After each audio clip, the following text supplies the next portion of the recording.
Για μας αυτός ο νόμος είναι μια μεγάλη ευκαιρία, μπορώ να την πω, διότι βασικά αυτός ο νόμος υπογραμμίζει την επιτακτική ανάγκη για ενσωμάτωση βιώσιμων πρακτικών και περιβαλλοντικής διαχείρισης σε όλους τους τομείς συμπεριλαμβανομένου και του τομέα του δικού μας. Για μας είναι μεγάλη ευκαιρία λοιπόν, όπως είπε και προηγουμένως η κυρία Υπουργός, διότι είναι αυτό που κάνουμε.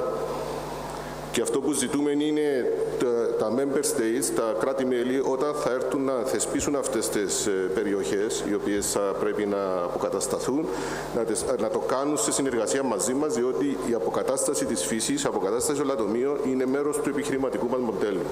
Επίσης, εμείς έχουμε, σαν Ευρωπαϊκό Σύνδεσμος, έχουμε και πάρα πολύ στενές σχέσεις με τους τεράστιους διεθνείς μη κυβερνητικούς οργανισμούς, περιβαλλοντικούς οργανισμούς και έτσι πολύ σύντομα να πω ένα-δύο παραδείγματα. Στο τελευταίο IUCN World Congress που έγινε το 2021 μας κάλεσαν εκεί η WWF, η World Wildlife Fund και η UNEP, United Nations Environmental Program, να πάμε εκεί να κάνουμε μια παρουσίαση όσον αφορά Sun Scarcity and Infrastructure Nature Coalition ήταν το θέμα. Και κυριολεκτικά μπήκαμε στη σπηλιά του δράκου.